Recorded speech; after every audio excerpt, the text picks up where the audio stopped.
This podcast is a Radio Mike original production. Head to radiomike.com.au to find out more. G'day guys, Mike here, and thank you for tuning in to Mike Talks for another week. This is a bonus little podcast that comes out some Fridays when I can be bothered, and this will be the third edition of that. Previous editions, last week was with Luke Kidgel, the week before with Dave Lee from Dave Lee Down Under, a great YouTube channel. So I really appreciate you listening. You can support this show by going to radiomike.com.au/merch, buying a sticker pack for $20. It helps us keep the lights on here at Radio Mike Productions, which is basically just me. There's only one employer. It's just me.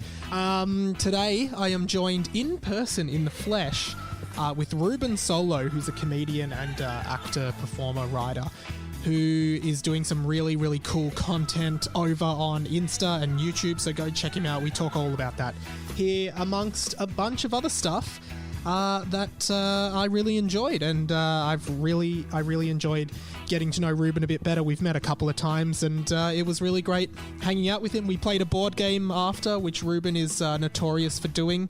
So yeah, enjoy this chat. Let's get straight into it now. All right. Welcome to episode 3 of Mike Talks. Well, I'm not liking this jumper, but anyway, that's not part of it. I am joined by a very special guest, Reuben Solo. This guy right here, if you're watching the video, and if you are listening to the audio only, no video, describe yourself. How do you look visually? So I have shoulder length hair. It's looking all right. It's not the best. I have a black crew with a little lightning bolt logo. Yeah, what's that? Is that Harry Potter themed, or is it just generally? It's HeadGum merch. HeadGum. Oh, the HeadGum Podcast Network. Yeah, what podcast do they do? Oh, they host a whole range. It's founded by Jake and Amir. Oh yes, who I used to love them. Sketches on College Humor. Yeah. So Reuben Solo, obviously comedian, writer, actor extraordinaire, the triple threat. Works on Luke and Lewis, which is kind of like where you sort of came into the public sphere a little bit more. Yes, that's how I know you. And similar to me, that's how I sort of came into the public sphere. Really riding on those coattails. And I want to start by saying that Reuben, who if you don't follow on Insta or YouTube, you should, because you do some of the funniest stuff. Funniest content I've seen on both platforms. Thank you very much. And we will dive into that a little bit. But how are you, man? Let's just start with that. I am good. Yes. I lockdown's over. The election is almost over. It's looming. I think Biden's got it. Biden, it seems like he's got it. Yeah. It was really touch and go there for a moment. And we can come back to this later if you want. I don't really want to sour the mood by talking about the election. I didn't really expect to talk about the election at all, to be honest. You asked me how I was, and I was like, what are the two biggest things happening in my life at the moment? Lockdown and the election. Yeah. And one thing that I've realized, we've probably been going for 2 minutes, but I feel like when you came in, because we're doing this in person, which is great, first in-person Mike Talks. When you came in, we're both sitting on a couch and you said, oh, we're just going to do it on the couch, like from one angle. And I was like, yeah, why not? And I think this whole 2.5 minutes now, both of us have just kind of been like, do we look at the camera or do we look at each other? It's kind of like it does kind of look like I've brought you home after a date. And we're both on the couch being like, oh, are we, there's a bit of chemistry. Are we moving in closer? It is a bit like that. It is very awkwardly seated. So, I assumed, because I brought my laptop to film as well, I assumed we were going to be facing each other like across pretty a much, desk. Yeah, across a desk or Joe Rogan style. Yeah. But that's not the case. We're on the same plane axis. Yeah, axis. We're on an x-axis. Yeah, and we have to, because the couch. it's a 2-person couch. It's not even a 3-seater. It's not. We're way too close. We're not social distancing. I have to like tilt my body to face you, and then the camera's over there. I don't know.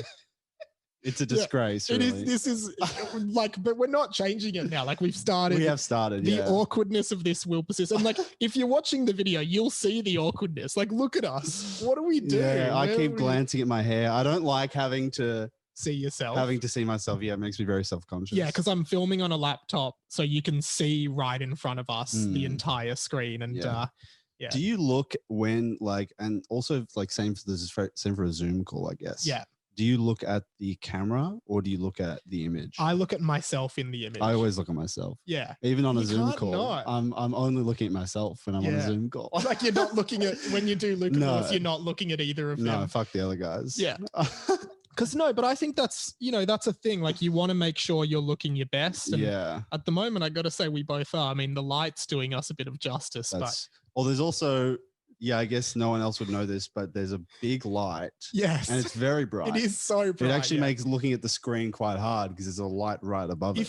The light is like the sun. If you look directly at that light, you'll be blinded. Yeah, yeah. You do that thing where you close your eyes and you can still see it. But well, that's a bit of it. We're also in my bedroom, so my studio is now my bedroom. Which, like, you know, did you have a studio? Well, at my apartment, because I've just moved here. Yeah. At my apartment, I didn't have a studio. I just had a living room that was essentially this couch. Oh, this yeah, table. it used to be an apartment, right? Yeah. Okay. So I literally just moved here last week. Congrats. Saturday, not even last week. Right. You're the first friend that's been here. Wow, big news. Yeah. Wow, thank you. It's a privilege, I guess. Well, thanks, man. Yeah, I mean, it's good to have you here. My pretty messy bedroom, and I did give it a little bit of a pretty clean. good. It's pretty good. Good, man. I like you got a nice bookshelf and it's seems to be organized well. Thanks, man. I approve of that. Well, let's go. Enough about me and my bedroom. Sure. And Yeah. this awkward camera angle. So, let's start with like your sketches and stuff. And Sure. what Mike Talks is just me catching up with mates. So you're a mate. We're talking. We're already doing the podcast, so no pressure. Easy. Mike Talks with mates. With mates, yeah. Mike and friends. Well, nice little niche Luke and Lewis reference. Yeah, Mike Talks is a little bit confusing because that's already what your podcast is. Yeah, because in fact, my normal podcast, 20th Century Boy, is just me. Just you talking. It's just Mike Talks. Yeah. But I think it's sort of like Mike Talks to Mike Talks to Reuben Solo.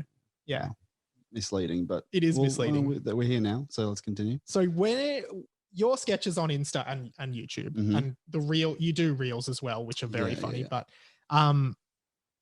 one thing that they're really funny on their own, but one thing that I love about them, and this so leans into my style of comedy, is at the end of the sketch, and you write them and play all the characters, and it's like they all look like you, but they're just wearing different clothes essentially. Yep.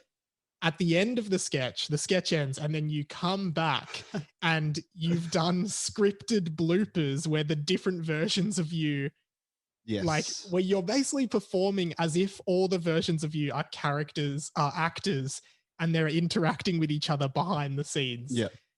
Tell me about that, because I love it. Yes. Very happy I came up with that idea. Pretty proud of it. I don't think I've seen, there is something that exists similar that you might have seen at the end of I think there's one at the end of like Toy Story 2. I was gonna say this, and A Bug's Life. And A Bug's Life. In those movies, they have scripted animated bloopers that's what it reminded me of. Yes. And that didn't I guess might have inspired me subconsciously, but yeah, I came up with the idea because I think I'd recently done a few sketches with other people. Yeah. And so there'd been bloopers in that. And then there was something about the sketch that at first happened in where I think I had to lean over to the other character, and I had got my mum to body double. Yeah. And Does she have similar hair to you? No, I had cut her, the head was out of the frame. Okay. That would be embarrassing. And yeah, and I just thought like it would be funny now that I've done this body double thing in this sketch. It would be funny if I like doubled down on the whole is that the same guy? Yeah, yeah. And I just put a blooper in. I didn't think about it too hard, but then everyone just like lost their mind about it. It's like, this is incredible. I was like, wow, all right. My favorite style of comedy is fourth wall breaking, meta, self-referential comedy, and that's like essentially what it is. It's like you've done this whole sketch that's really funny in itself, and then you come back and I don't know, like, so you don't really, there wasn't any other in inspiration for that other than perhaps the Toy Story and Yeah, the I don't Pixar ones? think so. Have you seen anything else? No, similar? not really. Like when I think of fourth wall breaking comedy, I always go back to this movie, The Emperor's New Groove. Have you seen I it? haven't seen it. No. So it's a really good old school Disney movie that's a comedy, and throughout the movie is littered with the characters being aware that they are in a film and like Right. referencing the fact that Strange for a Disney movie. it was a really weird Disney movie. So it kind of reminds me of that. Like the main character will pop in and he's narrating the movie while he's in the movie. So he'll talk to himself and in the movie he'll be like, hey guys, the audience saw this. They know what happened. It's like, all right, sorry. Like stuff like that. So it kind of reminds me of that a fair bit. But like what are your comedy inspirations? Like who do you like? Who did you grow up watching? I mean, I never was comedy wasn't a huge part of my life until like late high school, I would say. I got into film first in like when I did media, and then I'd studied film and television, and like Edgar Wright was a huge one for me, as I'm sure pretty much any film geek would say as well. And that's why I have no idea who Edgar Wright is. Oh, you don't know who Edgar Wright is? So he did Shaun of the Dead, Hot Fuzz, The World's End. Yeah. Very referential in terms of like other films and very visually groundbreaking almost.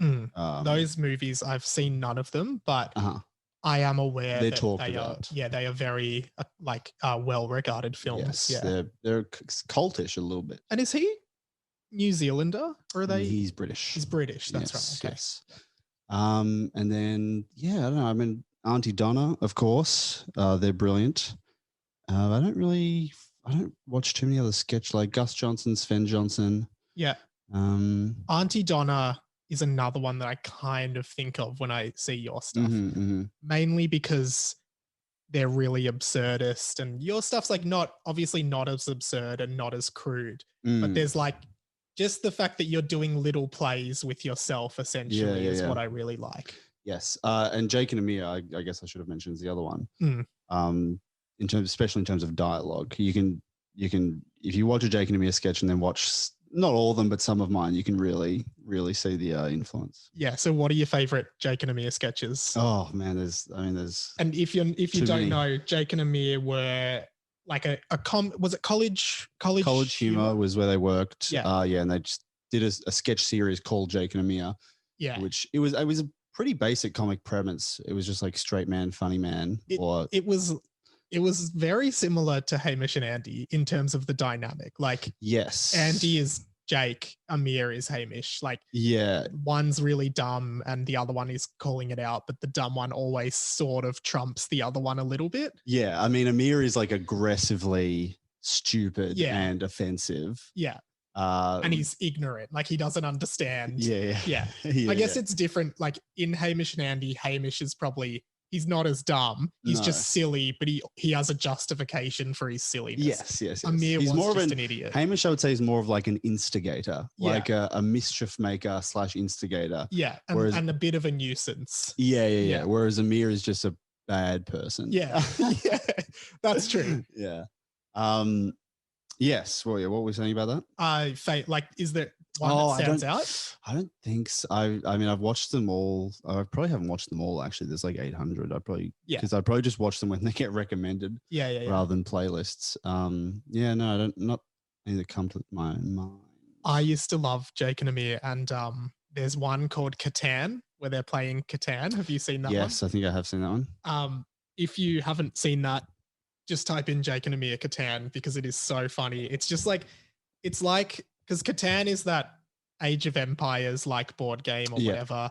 And one of the guys is trying to explain to Jake and Amir how to play Catan, and Amir is just not listening and just trying to derail it. And then at the end, I'm going to spoil it. Yeah.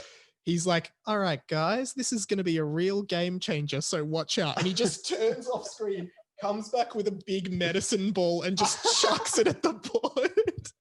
and then there's another very similar one called Monopoly, where they're playing Monopoly, and at the end of that one, Yeah, I think that's the one I've seen. Maybe I haven't seen okay. Catan. Yeah, I've definitely seen Monopoly. Yeah. And at the end, he lands on Mayfair, and it's like, all right, you owe me $2,000, and Amir's just like, all right, not a problem. 20, 40, 60, and then he just like scrambles up the whole board, which everyone has done once while playing Monopoly. Everyone knows that person. Yeah. The sore loser. Yeah.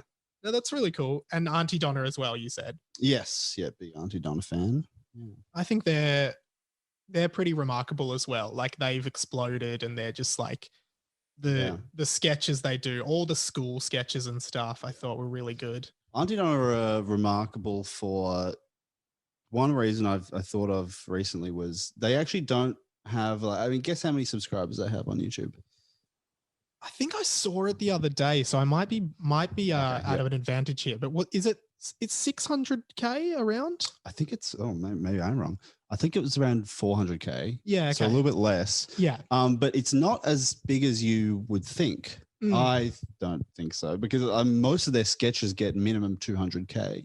So they've in terms of views. Yeah. I'm kind of probably less savvy than you at what's good / what's average on YouTube. That's very good. Yeah. I guess that's a 30% or a 50% if you're on 400K subs, right? Yeah. Which is very good. So they have a really dedicated audience, which is something that I think I'm trying to cultivate as well, because my stuff isn't, I mean, well, I guess especially now it's pretty hard to go viral on YouTube. Yeah. So that's, But you've gotten like a pretty big following pretty quickly from like what you've been posting, and you have a schedule, and Luke and Lewis on their show have made fun of you a bit for the meticulousness of your posting schedule. Yeah. I'm just doing my best and see what happens. That's all we can do. That's all we can do. Yeah. Do you think, and we spoke like a while ago about how obviously we've been in the midst of COVID, and it was sort of stand up that you were kind of hoping to do this year. Yes. Do you think that, like, if you were doing stand up, because there's stand ups like, say, like Will Anderson, stand up comedian, he just does stand up. Yeah. And then there's, I guess, in inverted commas, stand ups like Auntie Donna, who are more doing theater. They're doing a performance, a play. Mm-hmm. Would you try and translate the comedy of your videos into an onstage thing, or would you just do a straight up stand up set? Like, have you thought much about that? I think I do straight up stand up. It's interesting because I was doing stand up for a bit, not too long, but for a bit, and not really doing any videos. Yeah. And then stand up ended, and there was a bit of overlap, but essentially I started doing videos. So I've never really done both at the same time. So I don't know when stand up comes back, I don't know how that's going to influence my stand up and vice versa. But I was doing like nothing too out of left field stand up wise. I was trying to be more interesting than the average person at an open mic, which is pretty boring. Yeah. So what was your material on? What was my material on? Poor. You don't want to give it away on the pod. Don't want to spoil it. Nothing like there wasn't. I mean, it was just all over the shop. I didn't have like 5 minutes on one topic. Yeah. I had a lot of small jokes. I had a lot of Anthony Jeselnik.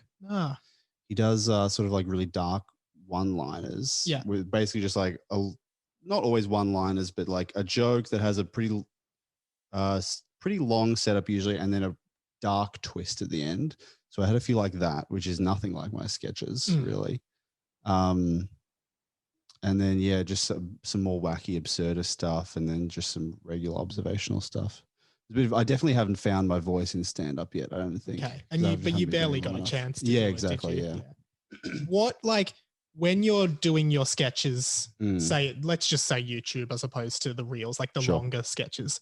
So you do one a week, one of the big sketches a week? I try and do one a week. The last few weeks I've slowed down a bit. Yeah, okay. Fair enough. And what's like, where does it start? Like, what gives you the idea? Like, you did all the villain who gives away his plan too early, and there was the one was there the Jinx one where everyone says Jinx, and then there's a twist at the end where I won't spoil it, but that's a funny one as well. Yeah. Like, does it just sort of is it just like you remember the idea of Jinx from primary school and you're like, oh, that could be funny?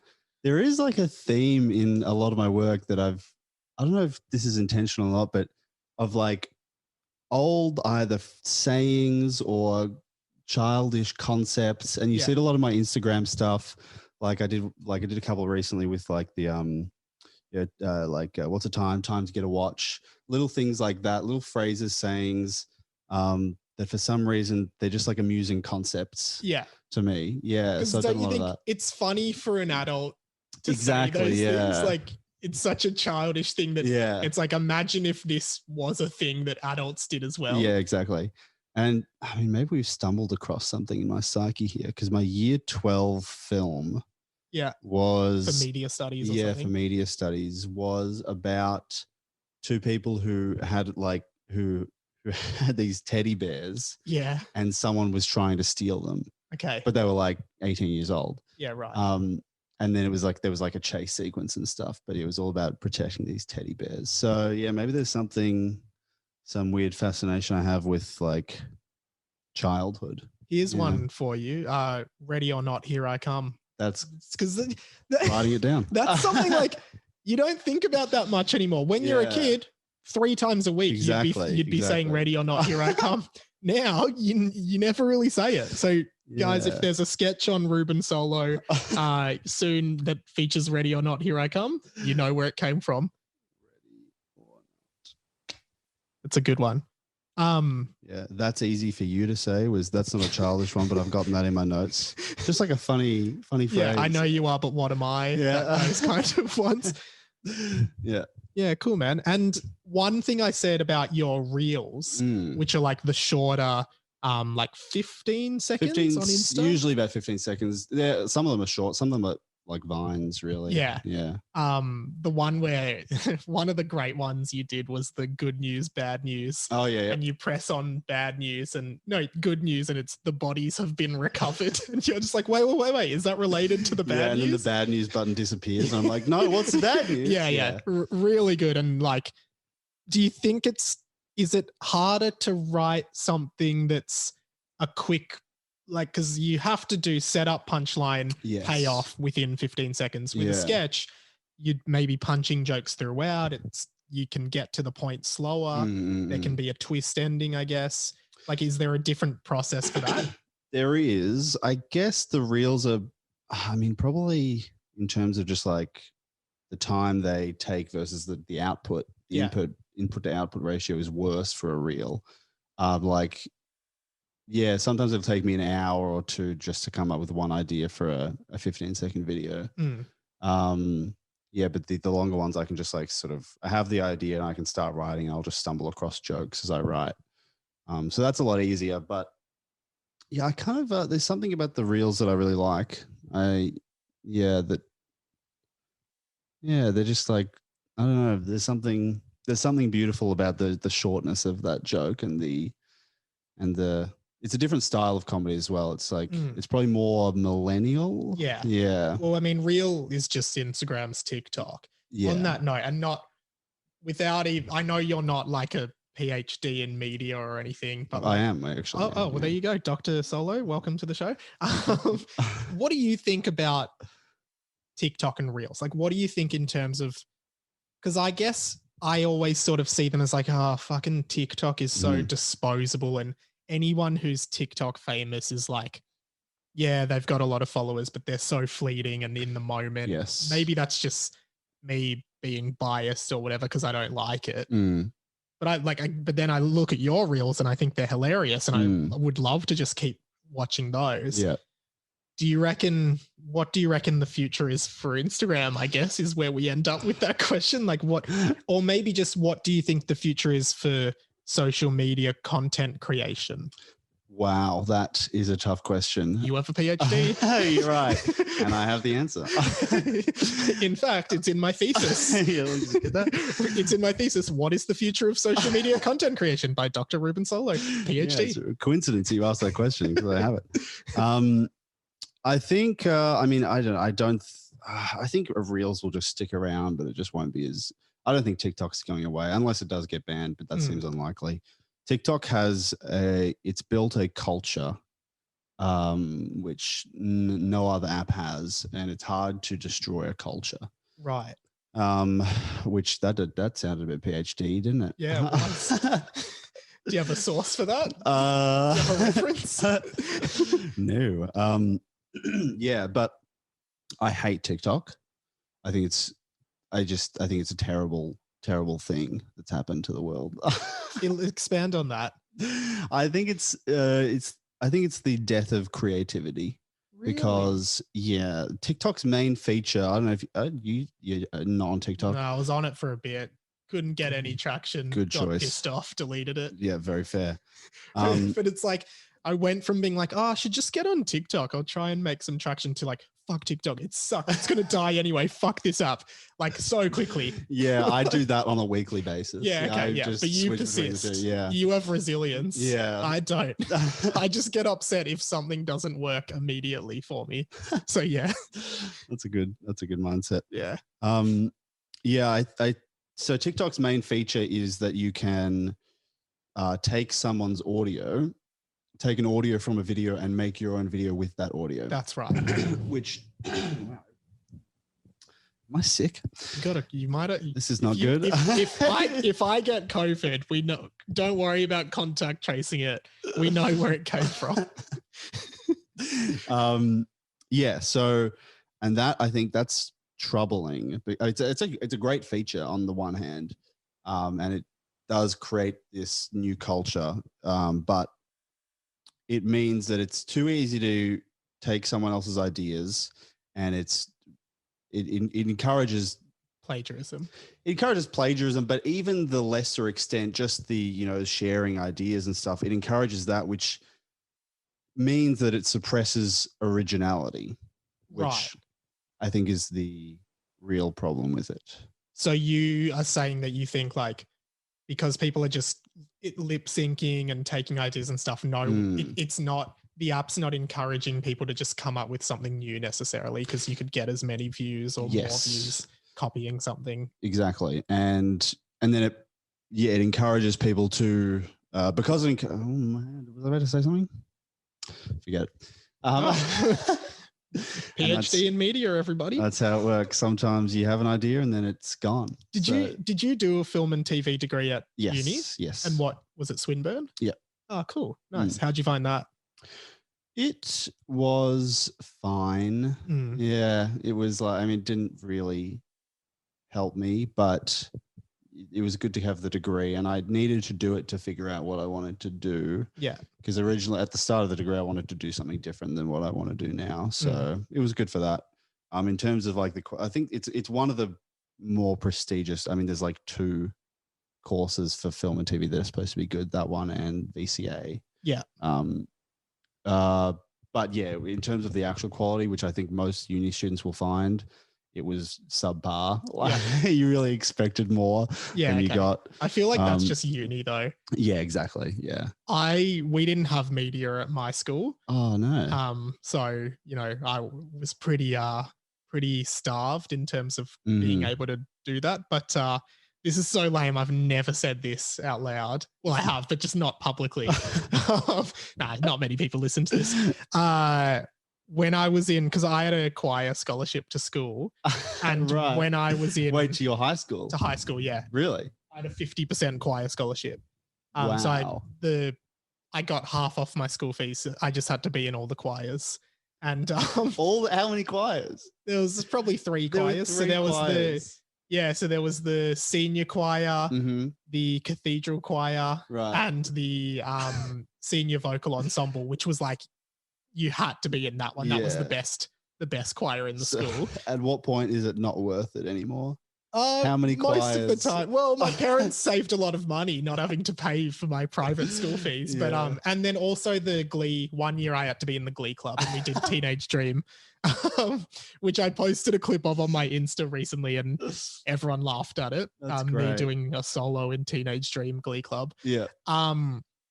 Well, now I don't even. Oh yeah. So in year 12, every year. Oh, it gets worse. Every year, we had a choir camp. So the choir had to go on a camp and rehearse and stuff.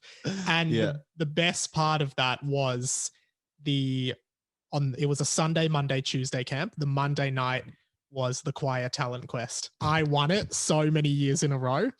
I didn't realize you were that good at singing. Are you really that good at singing? You didn't have to sing in the choir talent quest. You could do whatever. You could do anything. So it was unrelated to the choir. It was just, it was a talent quest for people in the choir. Okay. So everyone had to do an act. So these people already talented at one thing, and it's like, what else are you talented at? Yeah. And there was a guy called Tristan who was a dancer, and he was really good at dancing. He actually ended up working, I think I saw that he was working at like Universal Studios in Japan as like a dancer, which was really cool. But then a lot of people just played like violin and cello and stuff, and they just do that. Yeah. So were you going to say something? No, continue. Tell me. So 1 year I did a stand-up routine of all the teachers at the school, which looking back like now was a roast sort of thing. Yeah, looking back now was almost certainly racist. But so that'll never see the light of day. It is filmed, but I'm never going to put it out because there were so many politically incorrect things. Yeah, I could edit it. But in the last year, me and my other friend, Tom, we actually made a mockumentary about the choir called Choir Camp, The Story of a Choir, that went for 45 minutes. And that was what we did that year. 45. And that, when did you make during the camp. You made a 45-minute documentary in 3 days. Yeah, pretty much. And looking back at it now, also pretty racist at points. Right, so that will not see the light of day. But that, I guess that was my year 12 media film in a way, in spirit, because we didn't have media. Okay, yeah, makes sense. That's too long. First of all, racist, as you said. Yeah, but you won the talent show for that. Oh yeah, I won. Like I reckon I won 4 years in a row. People sat through 45 minutes. 1 year, I just sang the Ultimate Showdown of Ultimate Destiny. Do you know that song? So I just sang that song, won the talent quest. But you can't win it for singing. Yeah, you can. Well, that's not allowed. You're already good at that. Everyone's already good at that. Yeah, one time, one guy called Glenn beat me. Guess what his act was? Singing. No. It was an actual talent, and this pissed me off because I sung and I came second. He came first. Circus style. Think circus. Juggling. He juggled. Fuck that. He beat me with juggling. Jugglers are posers. I was so angry about it. What did he juggle? I think 4. What, balls? Yeah, balls. That's some weak shit. Not 4. What, you think he was like in year 10 juggling knives and fire sticks? If you're only juggling 4 things, it better be dangerous. Yeah, you'd think it'd be sharp knives, right? Yeah. One group just did cup stacking. So they just stack cups in a pyramid. I forgot about cup stacking. Did you have did you do any theatre at school or performing or anything? I did drama. Studied drama. Did your school have drama? We did. I didn't do drama. You didn't do drama? Nah. That surprises me. Nah. Yes, I was pretty Why does it surprise you? I don't know. You're a bit of a drama queen. Yeah. Drama king, more like. All right. Sorry about that quick break, guys. The recording stopped. I don't manage the data on my laptop very well. You had so many things in the trash. Yeah, I had a lot in the trash. And you emptied it without looking at anything. Yeah, just emptied it. I assume if it's in the trash, I decided at some point that I didn't need it. You were talking about drama. Yes, did drama, did a few plays. I was good at them. You look like the main character in every Shakespeare play. Especially with the long hair. Yeah. I didn't do any Shakespeare. We did a Greek play of some sort.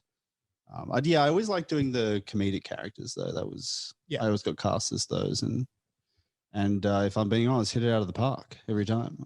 You also look like the king's jester in any like medieval. Sure, yeah, I could do that too. Yeah. I can do a cartwheel. That's good enough. Can you do a cartwheel? I can do a cartwheel. I can do a backflip. Pretty good. Yeah. What do you reckon? Like coming out of COVID now, and like you're obviously you're at the start of your career. There's like so much time. Like sure. what do you reckon you want, like, moving forward? What do I want? Yeah, like, do you go straight into stand up? Do you just keep doing videos and building an audience? Do you? Yes, I think I want to find a bit of a balance. I definitely want to do stand up because I think eventually that's what I want to do and make money out of is stand up. Yeah. That's definitely more fulfilling than videos. Yeah. For me. So yeah, but you got to find a balance between that because the videos are where you get growth. You can't grow just doing stand up. Yeah. Anymore. So bit of a balance, which is going to be rough because I have a bit of a schedule and that's going to go out the window. But such is life. Yeah. And we on my podcast, I like talk a lot about pop culture and stuff. And you mentioned that you like Edgar Wright and stuff. Mm-hmm. In the world of movies, though, like talk about like your favorite movies other than the three you've already mentioned. Are there any others that you just think are the best movies ever?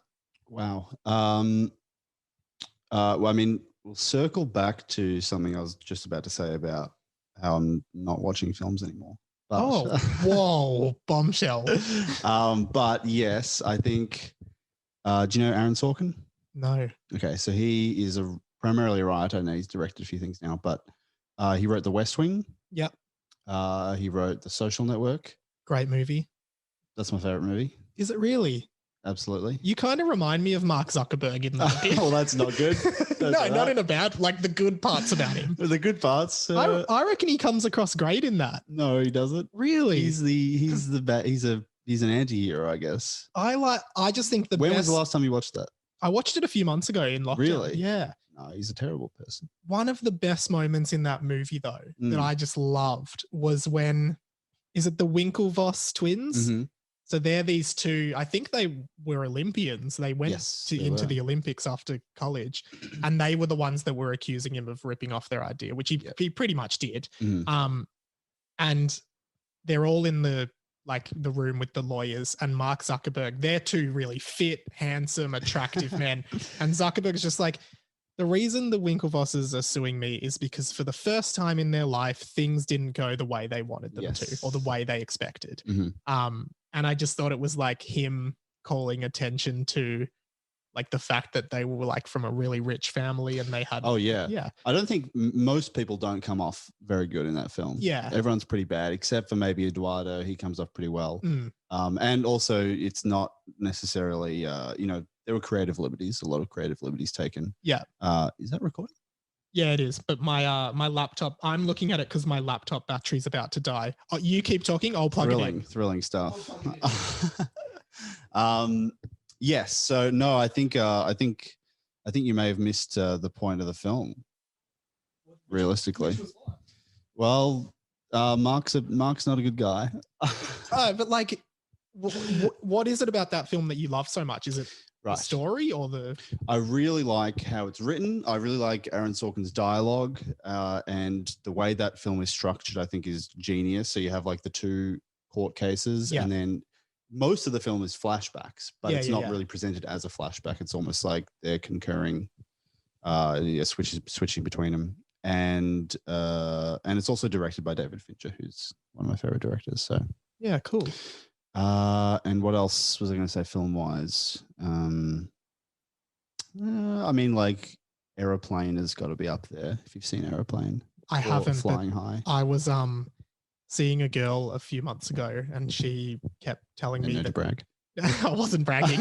I'm finishing this story. In COVID, you were seeing a girl. No, you know how Melbourne had that like 2 months where we were sort of allowed to do stuff. Yeah. So I was seeing this girl, and she kept saying her favorite film was Aeroplane. Okay, right. Maybe you'd like her. You might a number after this. And she kept trying to make me watch it, but it wasn't on Netflix, so we never watched it. Okay, we watched Ghostbusters instead. Oh, that's a pretty good substitute. Yeah, it was pretty good.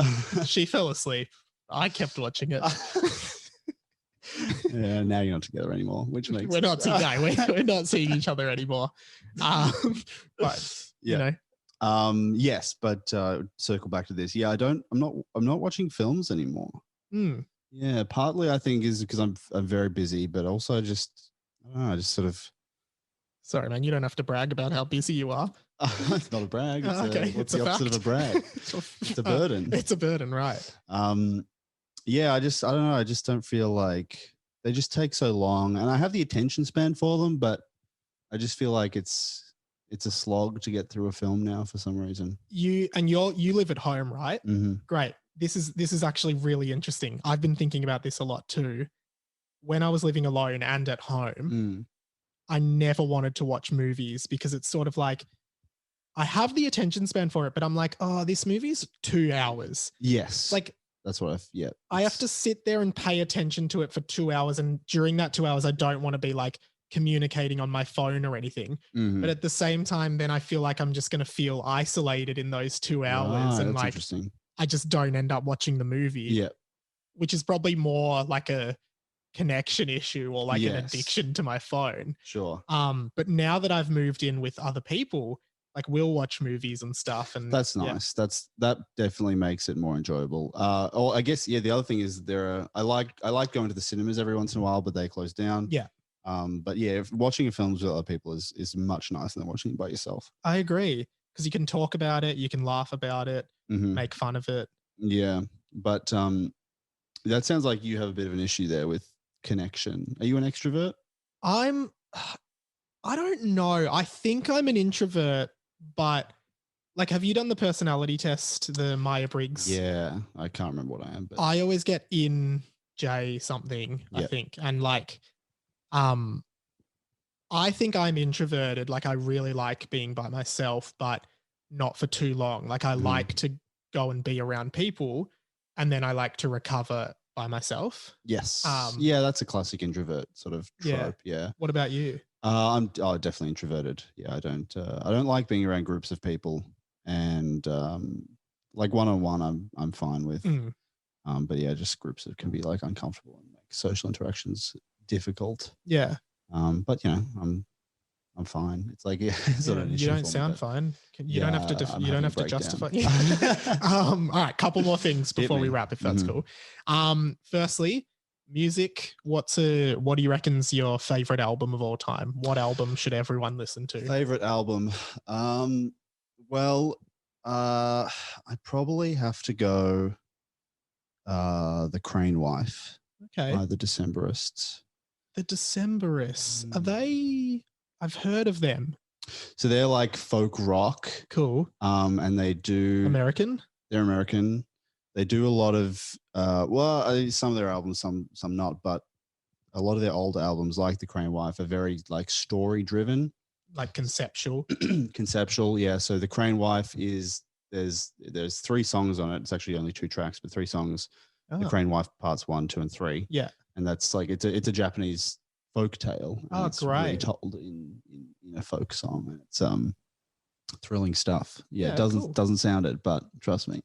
No, I'm definitely going to give it a listen. Give it a listen. So they're long tracks, I assume. Yeah, some of the tracks are really long. Yeah, they did. I mean, they did like one album, which was just like 30 minutes long or something. Yeah. Anyway. Yeah, cool. And the boys on Luke and Lewis make fun of you a bit because all the time. All the time. Yeah, you and Keelan get a really rough ride on that show. I don't know who gets it worse because generally, if they're making fun of Keelan, you join in. Yeah. And if they're making fun of you, Keelan joins in. So it just kind of feels like, I mean, it must suck to work there. It must be it's great. Terrible. Yeah, some people don't some people don't really get it. I feel like sometimes because I lean into it, obviously. Yeah. Because that's like my role. And I'm happy to play that. I think it's a lot funnier if I lean into it. Yeah. Which often means fighting against it, but you're leaning into it comedically, if that makes sense. Yeah. But some people, sometimes the joke seems to go over people's head and they're like, oh, I hope Reuben's all right. Yeah, it's like, no, it's, I'm fine. It's all it's theatrical. Yeah, exactly. Yeah. But they often talk about you having board game nights with one of your friends. What's your friend's name? Luca, yeah. And you have sleepovers and stuff, whatever. Yeah. What board games do you like? What's a board game you're really into, or a few? The one I play the most is Dominion. Okay, I've heard of that. It's like a deck building game. Yeah. I don't know if you know anything about deck building games, but I've played Yu-Gi-Oh. Sure, sure. I don't know. I've never played Yu-Gi-Oh. I don't know how. I don't think It's not a similar to deck Yu-Gi-Oh. building game. Okay, right. You already have the built deck. And Yeah, then you duel. right. But What else? no, to explain. Explain Dominion? Yeah. I mean, this will not be You can't interesting to anyone. You can't just be like, yeah, it's a deck building game. Anyway, like explain to us. Okay, so Dominion. I mean, there's many Dominion expansions, but basically at the start of the game, you choose 10 cards. Mhm. And then you can buy those cards over the course of the game. And when you buy a card, it goes into your deck. Yeah. And when you run out of your deck, you reshuffle it. So over the course of the game, you're building your deck by buying more and more cards. And then eventually you want to get points. So it's basically a strategy game where you're trying to find, every game is different because every time you start with different cards. Yeah. But you're trying to find like the best strategy to get to the points faster than your opponent. Yeah. Cool. And is there an expansion that's Dominion Minions, and it's like the minions from Despicable Me? I wish. Okay. There is a card called Minion. Okay, but it's not based on those minions. I mean, the illustration definitely isn't, but maybe that got subconsciously. Yeah. And any others? Board games. Yeah. Or Minions. Board games. Yeah, Despicable Me, the board game is really good. You can play as Gru and 5 different minions. Yeah, it's a deck building game. Yeah. You can only get minion cards, and they're all the same. It's just minions. Whoever goes first wins. Yeah, pretty much. Yeah. Other board games. I don't think anything like that other people will know. That's all right, man. No one knew the Decemberists. That's all true. This is a bit niche, isn't it, this podcast? Well, here's something that will actually be a bit more interesting. Yeah. I am making a board game. You are not. I am. And what's it called? Reuben's Adventures of Comedy. It's called Despicable Me. Number 2, the board game. Unofficial. So anticipating some legal trouble. It's called Crown and Dagger. Yeah. So we're making it with Luca, and we're getting like the artwork done. It's legit. It's going to be published, and we honestly think it's like one of the best games we've ever played. It's so fun. Really, That's truly funny, man. Because I think my podcast is one of the best podcasts I've ever heard. That's crazy. Yeah. I mean, no, but you're a clever guy. Yeah. Like it sound like, what do you do in the game? Okay, imagine battleships. Yeah. You've played battleships? I have never lost Battleship. Undefeated at love Battleship, and I've never lost. I was playing Keelan the other day, and I beat him. You're going to love this game. All right. Okay. So imagine battleships, except... I thought you were going to be like, imagine battleships. That's it. We're just reskinning battleships. They'll never know. They'll never find out. You sunk my dagger. Rethemed. Yeah. Yeah. So you've got 5 cards, and they're identical to the other person's cards. Sounds a lot like the Minions game we described before. It's not the Minions game, but the Minions is probably the best board game I've ever played. This is like second best. Yeah. You got 5 identical cards, and they're all characters, and they're face down. Gotcha. So basically, you are trying to kill the king and the queen. Mm-hmm. Sounds like chess. You're just taking bits from every game. Exactly right. Remixing it. Right. It's fucking TikTok again. When you kill the king and the queen, when they're both dead, you can revive cards. When they're both dead, you win. And basically, you are bidding. So you generate coins each turn, and you select a card, and you say, and you bid. You blind bid. So you bid 5, they bid 3. You kill that card. Right. Yeah.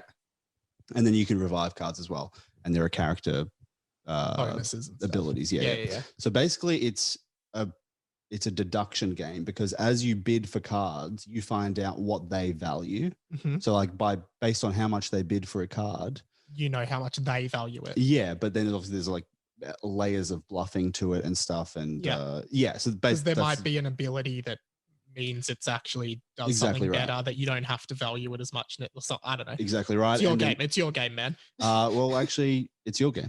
Oh. You're hired. What? That was such a good idea. I can't believe I've never thought of it. And welcome is it aboard. My game? Like you said, it's my game. Have you given me all the IP? So now I just take it and run, or am I now a partner? fuck it, have it. All right, guys, it's out next year. Yeah, so that's the game, and I'm honestly so excited about it. It's gonna be fucking Who's awesome. doing all the art? Friend of a friend. What's their name? Don't you want to give them a plug? Or do you hate their work so much? Sure, you're right. Well, it's not even out yet, so we might end up firing him, or no, but we won't. It's his name is Victor Moore. Okay, cool. Yeah, and you'll be hearing more about him on a future episode of Mike Talks. We probably won't have. Probably won't. Well, he unlikely. might get big. Who knows? Yeah, exactly right. All right, man. Well, this has been really fun. This has been fun. I'm looking forward to playing Crown and Dagger. Yep. Yes. Well, I mean, I'll bring it next time. We have a game. It's a short game. You can play it now. It's in a playable form right now. We have a prototype. Yeah. Wow. And that just goes to show why. Oh, the one thing I wanted to ask you. There's one more thing.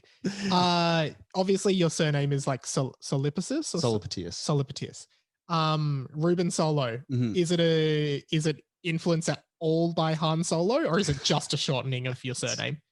It's just a shortening. Yeah. So there was no part of you that's like, oh, Reuben Solo, Han Solo. There was no part of you that ever thought that. Of course, there was a part of me that thought that. So it kind of is in. No, well, the part of me that thought maybe this isn't such a good idea. Really? Yeah, I mean, I don't love Reuben Solo. I really like it. Oh, that's great. That's good. Do you like Star Wars? Oh yeah. I mean, I'm not like a super big fan or nerd about it, but yeah. And have you seen Solo, a Star Wars story? I have not seen Solo. Okay, because in that, and let's finish it on this. Yeah, they play a couple of my sketches, don't they? Yeah, they play a few. Han does a few of your sketches. Yeah, uncredited. Yeah, like TikTok. Yeah. But Han Solo gets his name Han Solo, like he's just Han. Right. And then I think he's going on some ship, and the guy's like, name? He's like, Han. He's like, surname? Oh no, party? Like how many in your party? And he goes, Solo. Yeah. And then the guy's like, Han Solo. And then that's how he gets his name. What do you reckon of that? Someone thought that was so cool in the writer's room. Someone's like, hey, guess what? And like every fan of Star Wars was like, that's how he, like, couldn't his name just have been Han Solo? They didn't have to come up with a backstory for it. Totally unnecessary. Yeah. That's pretty cringy, to be honest. I realized there was actually one more thing after that I wanted to ask you. Sorry, guys, this is really messy. I sent you a message once commenting saying your reels remind me of like the best cutaways from Family Guy. Yes. And you said that's awesome. Any influence from Family Guy? No, I've seen a few episodes, but yeah, I know the cutscenes are very famous. But yeah, so they obviously used to do these cutaways, and sometimes they were bad, but sometimes they were just really funny. And in that sense, it was. I always say Family Guy was always almost more of a sketch comedy than a sitcom, right? Because of those cutaways, like they just let them do whatever they wanted. And yours kind of remind me a bit of that. That's great. Very much. Han Solo, everyone. Thanks for joining me. Reuben Solo. Follow him on Insta. Subscribe on Yui. That's what I call YouTube. Right. And not worried about copyright infringement. No. Why? Because Yui, the insurance company. No. And what else do you have? Is that all? So I'm working for Yui. So and the Despicable Me board game. I'm sure there's a Kickstarter for Crown and there will be one day. Or Crown and Dagger. What'd you call it? Crown Tundra is the new DLC in the new Pokemon game. My housemate was playing it yesterday, so it's fresh in my mind. You can take the name if you want. All right, guys. Catch you later. Thanks for having me. Sorry, I have to end it. Catch you later. Thanks for having me so much. Really good time. And cut. Okay. And we'll just cut it there.